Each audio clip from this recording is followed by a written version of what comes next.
Hello everyone and welcome back to TowerGate. It is TowerGate day number 1146, Saturday, May the 30th, 2020. Thank you so much for tuning in. Okay, so let's go ahead and get to the news of the day without delay, as usual. Well, as you all know by now, John Ratcliffe has released the Flynn Kislyak transcripts and more. He released those to Chuck Grassley and Ron Johnson yesterday afternoon. He also copied those documents to Devin Nunes and other leaders of the House Intelligence Committee. The document release includes 3 phone calls between Kislyak and General Flynn, 1 voicemail from Kislyak to General Flynn, 1 call with Flynn, Kislyak, and Alexander Petchlikov. This also includes the December 29th call between Flynn and Kislyak, which has been the main call that people have been focused on. This also includes the summaries of all of the aforementioned calls. So we get the summaries and we get the actual transcripts. And of course the transcripts show clearly that there was no Logan Act violations, which was a joke to begin with and a fraud. And everyone knows it. Rodenstein knows it, and I can't wait to hear him respond to those ridiculous allegations about violations of the Logan Act. I can't wait to see him defend that or explain it. We also learned that Flynn said or did nothing. Nothing was wrong on any of those calls. Nothing. In fact, I would say, based on what I read, Flynn would make a hell of a good ambassador or negotiator. I mean, he had a very cool head on the call.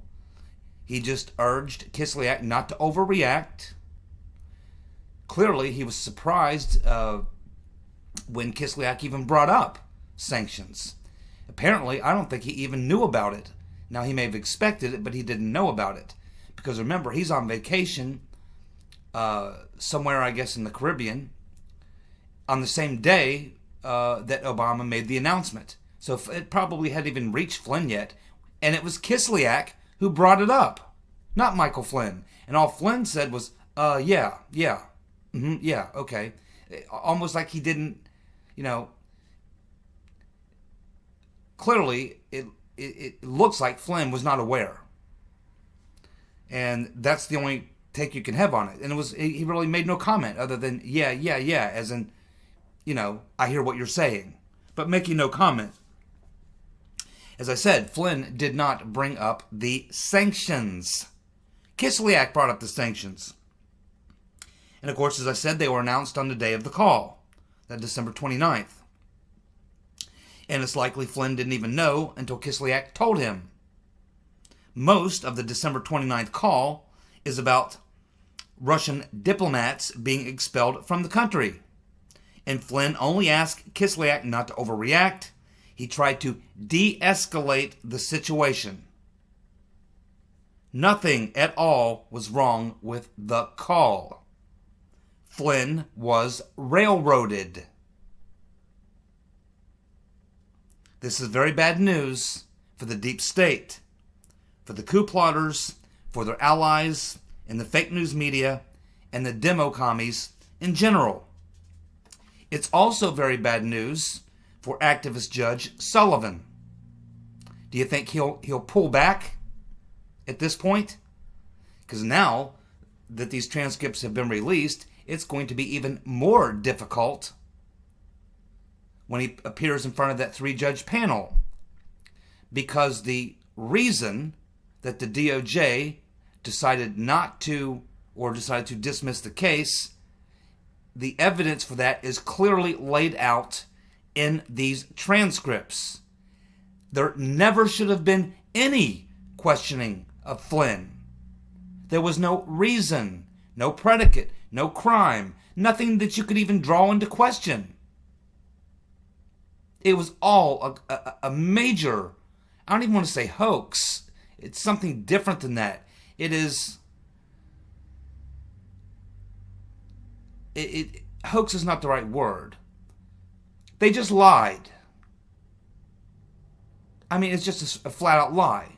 Flynn said and did nothing wrong. But they make it appear that he did. That's where it all started. Their evidence, or what they're working from, is the December 29th call. But when you read the transcript, as I have, there's nothing there. In fact, like I said, I mean, Flynn did an excellent job on the call. He de-escalated the situation. He didn't overreact. He was cool. He was calm. He asked Kislyak to remain cool and calm. He didn't do anything that would really have... He didn't even criticize the Obama administration's decision. There was no criticism at all. He didn't try to do anything that would, draw into question what the Obama administration did. He didn't go there. He just said, be cool, in a couple weeks we'll come in and we'll discuss these things. It was, Trump said on his Ukrainian call that it was a perfect call. Well, this was really a perfect call with Flynn. I mean, you couldn't have handled it any better. Like I said, Flynn would make a fantastic diplomat. He handled the situation very well. He should have been given an award. And instead, they try to frame him up. This is damning, damning, damning evidence.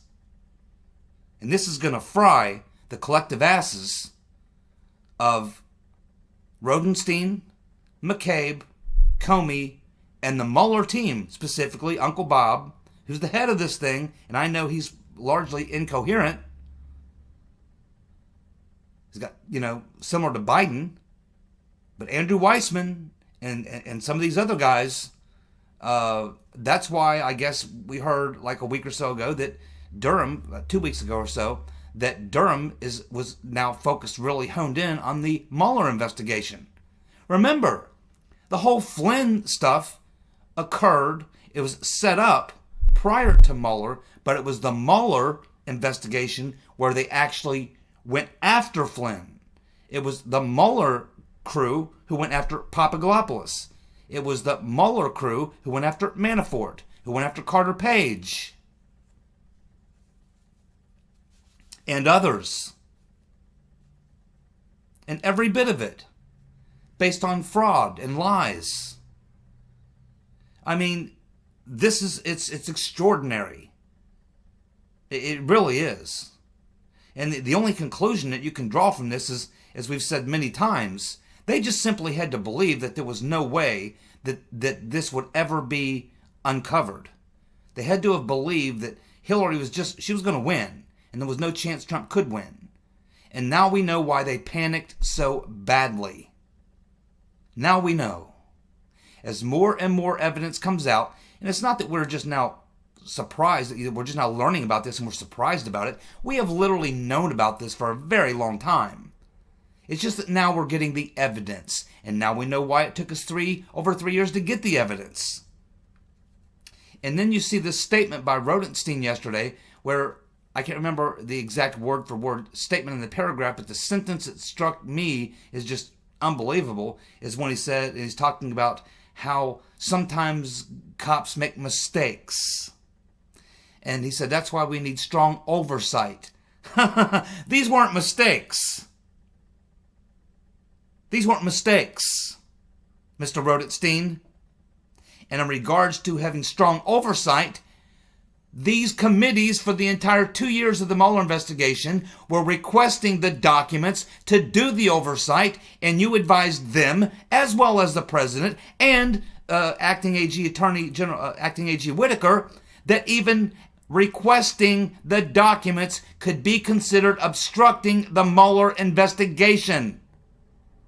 They tried to do the oversight, Mr. Rodenstein. You blocked it. If anybody's ass needs to be fried in this deal, it's Rodenstein. Sessions was weak.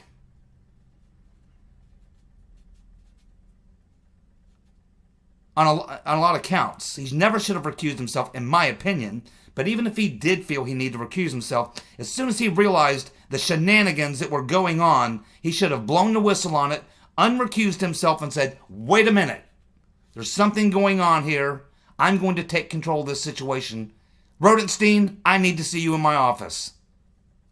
Never did it. But Rodenstein is the one who allowed and, in fact, put the whole thing in motion. He's the one who wrote the 3 scope memos to authorize all this stuff. He signed off on all this stuff. Now you know why I dislike this son of a bitch so much.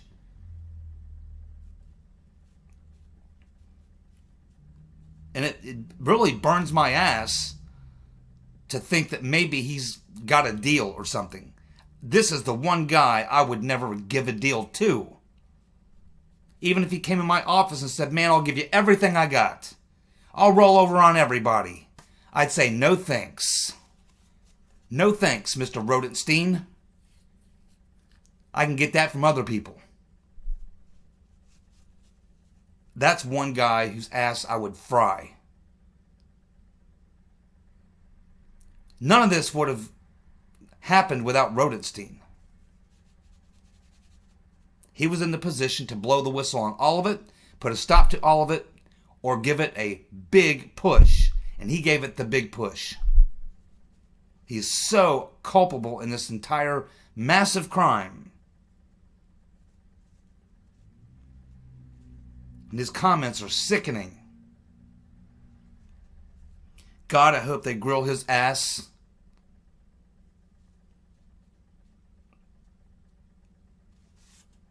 Well, again, I mean, the release of these transcripts did not tell us anything we didn't already know. It's just that now we actually have the transcripts. And as we can see, there was only one reason that they made us wait 3 years to see them. It's because they are so incredibly damning.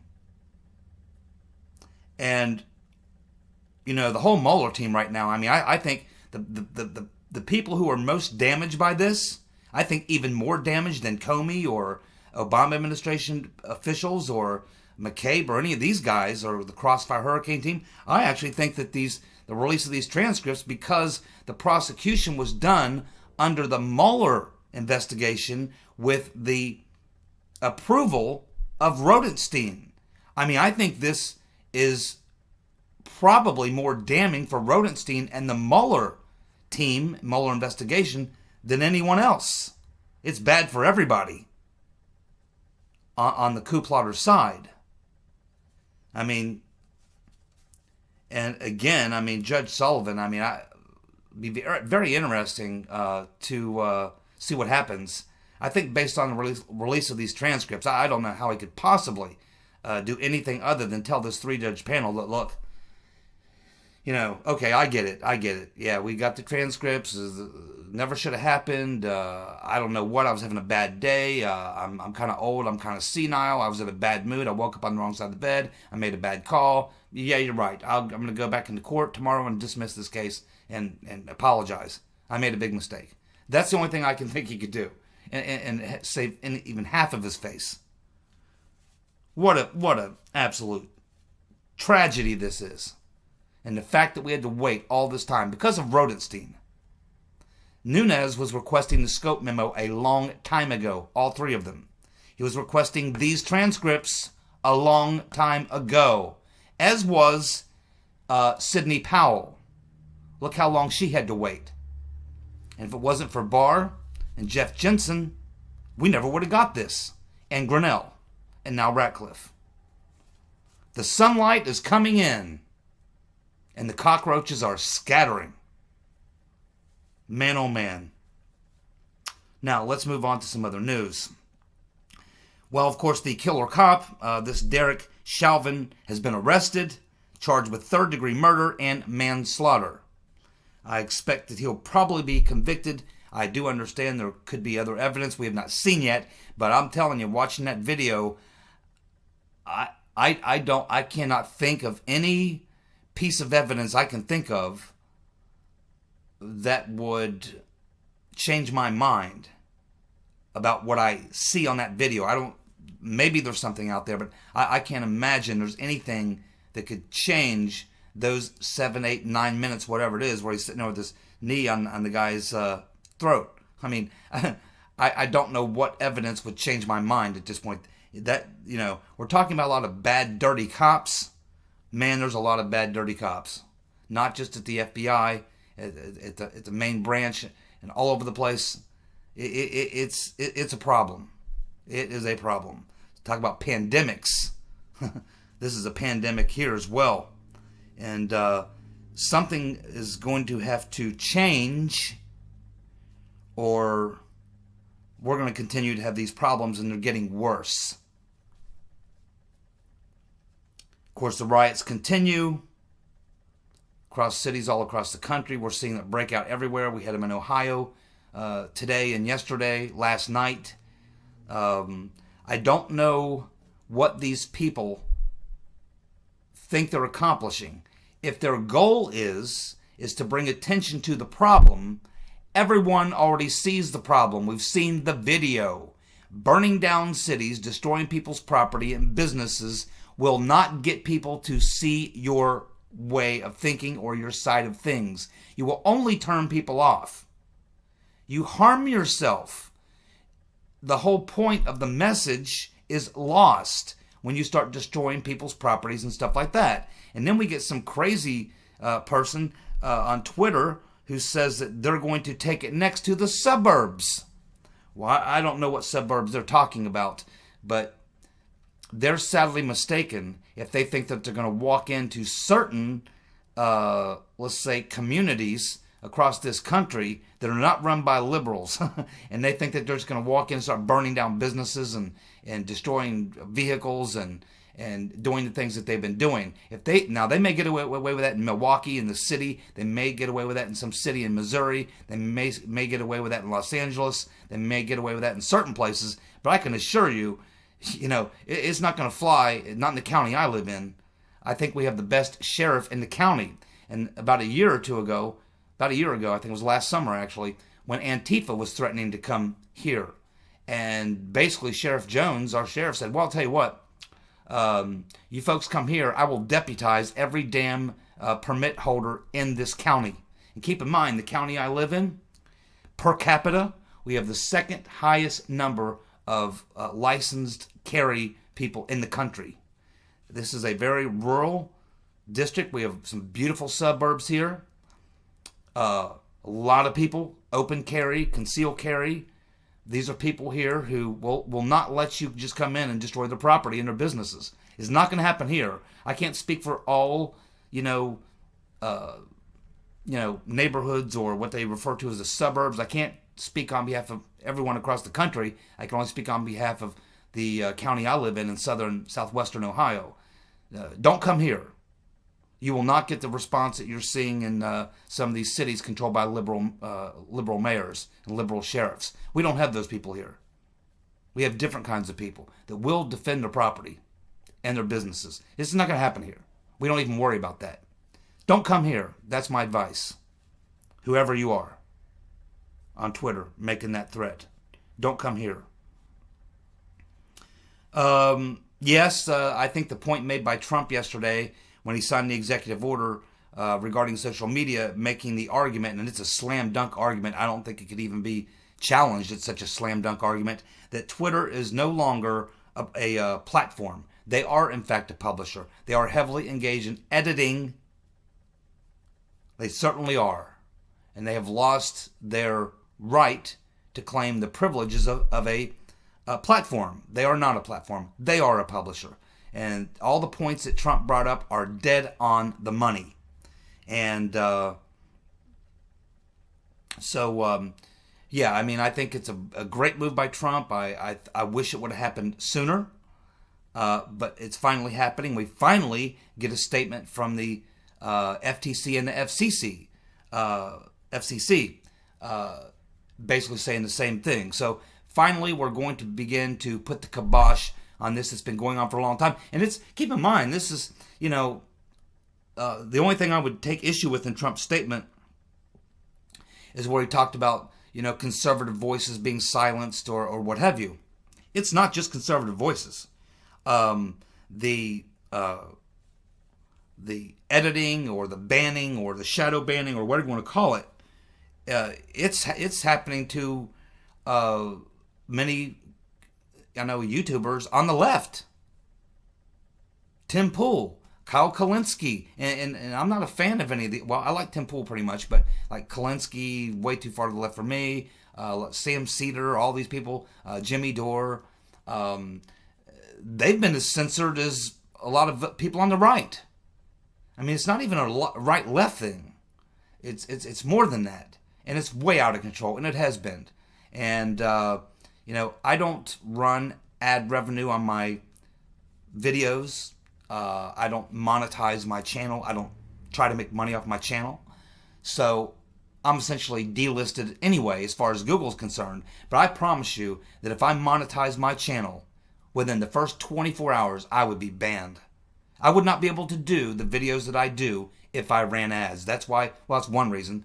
The other reasons I simply have never wanted to make money on my videos, because I guess the way I feel is when you're taking money, relying on ad revenue. I mean, I have a good job. I have a good paying job. I don't need the money. I don't do it for the money.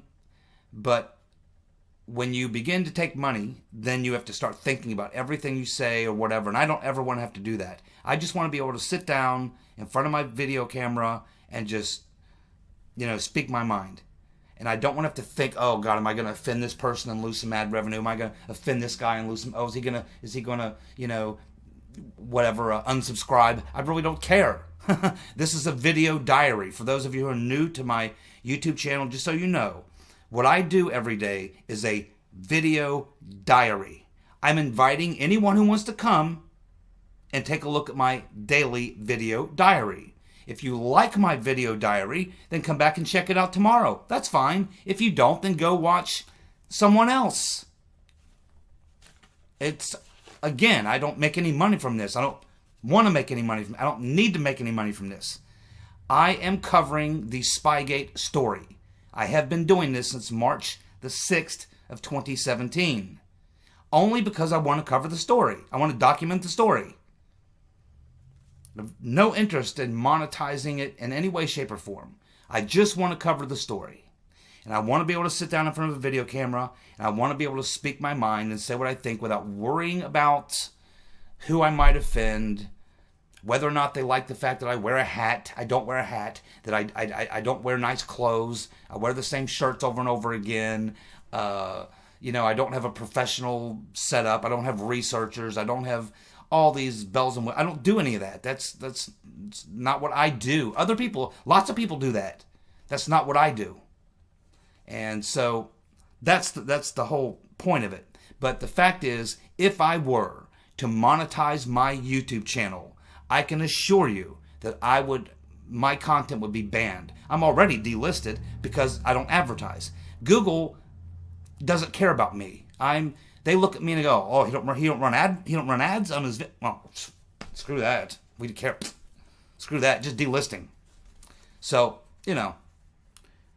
that's how I look at it. But it doesn't affect me. But I am concerned about it because there's no question that they had an impact in 2016, and it's a powerful voice that they have, and when they can censor content. On something this powerful, on a media platform like this powerful, it begins to become a threat to free speech and to our republic. And Trump's absolutely right. And it's about time. It's about time. And I wouldn't stop there. There's other measures you can take as well. Look at Styx Hexenhammer. He's been abused.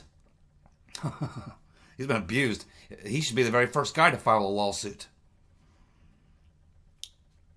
Okay, it looks like the Biden campaign has canceled the fundraiser where Andrew Weisass, the head investigator of the Mueller team, was going to be the headliner in that little, what they were calling a fireside chat hosted by Andrew Weissman.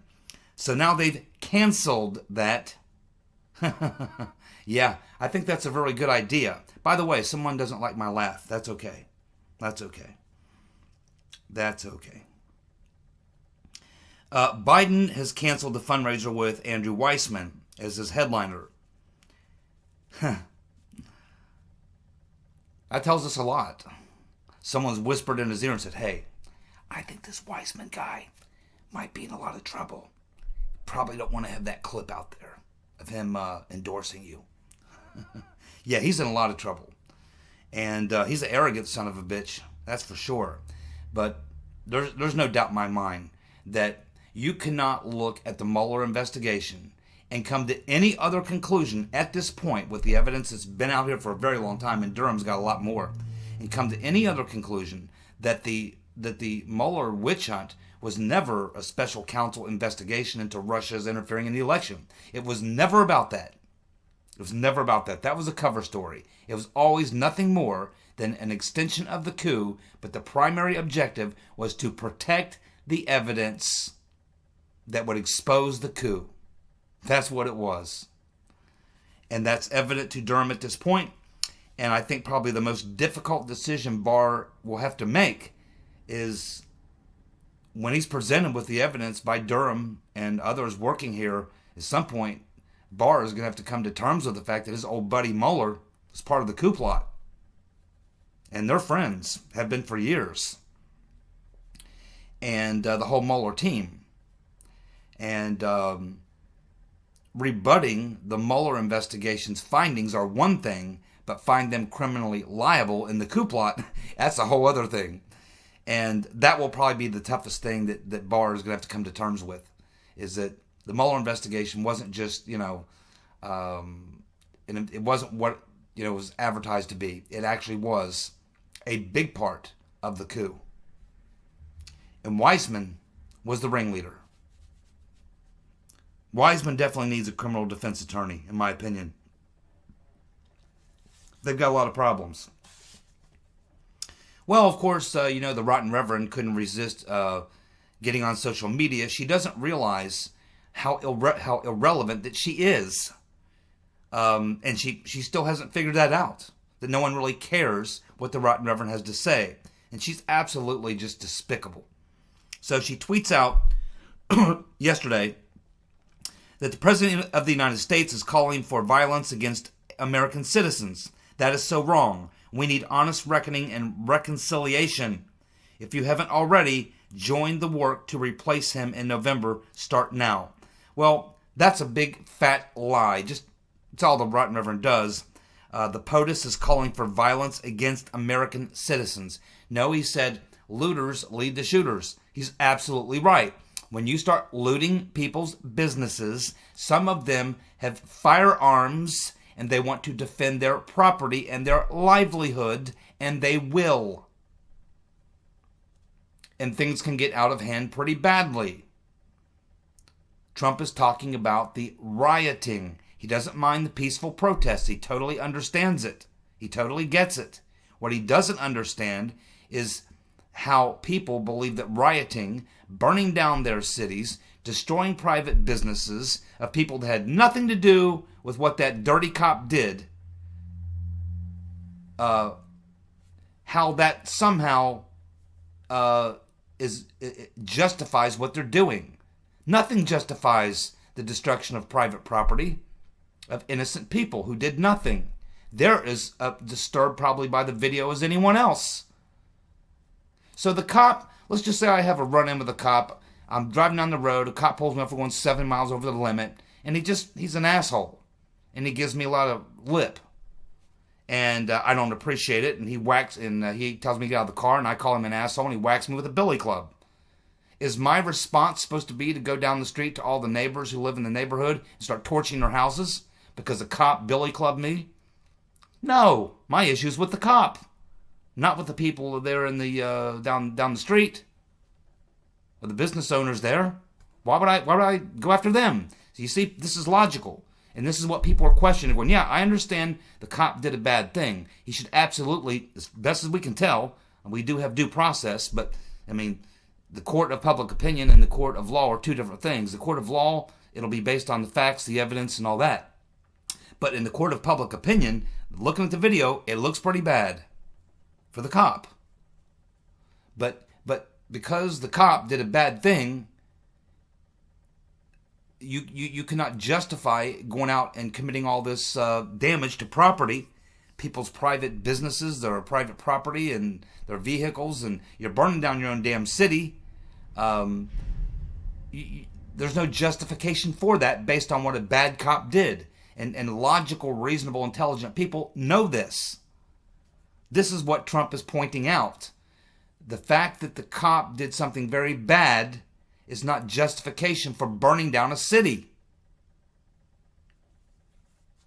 That's the problem that Trump's pointing out. But the Rotten Reverend is an idiot, and she's very, very dishonest.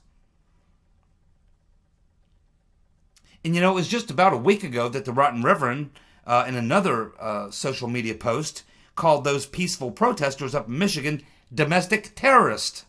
So the peaceful protesters who just want to get their lives back, they're domestic terrorists. But the people burning down the cities are Clinton's peeps. These are the same people, by the way, that she called super predators and wanted to throw in jail. She is a very, very despicable woman. She's a demon.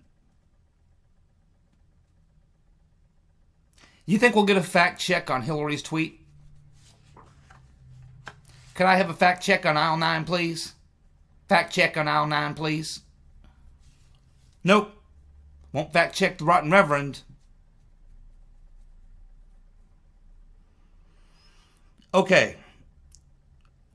Ron Johnson is considering subpoenas for Clinton thugs Blumenthal and Shearer. Sidney Blumenthal and Cody Shearer, the Rotten Reverend's henchmen, because they were peddling a second dossier, which we've talked about quite a bit here, which a lot of people have forgotten about. And of course, you know, it's strikingly similar to the so-called Steele dossier. The Shearer dossier was composed of 2 memos that claim Russia's FSB had blackmailed material of a sexual nature on Trump. Blumenthal then passed those 2 memos on to Jonathan Weiner, who then passed them on to Christopher Steele, who then gave them to the FBI. Here's my question. Did the Rotten Reverend Clinton know about the activities of Blumenthal and Shearer? Did the Rotten Reverend Clinton know about the activities of Blumenthal and Shearer? Yes, Ron Johnson, you need to call Blumenthal and Shearer, put them under oath, and ask them if the Rotten Reverend Clinton were aware of their activities of passing this Shearer dossier to Weiner, who passed it to Steele, who passed it to the FBI. What did the Rotten Reverend Clinton know? And when did she know it? Can't wait for that. Thank you so much for tuning in. I'll be back tomorrow with more TowerGate. See you guys. Bye.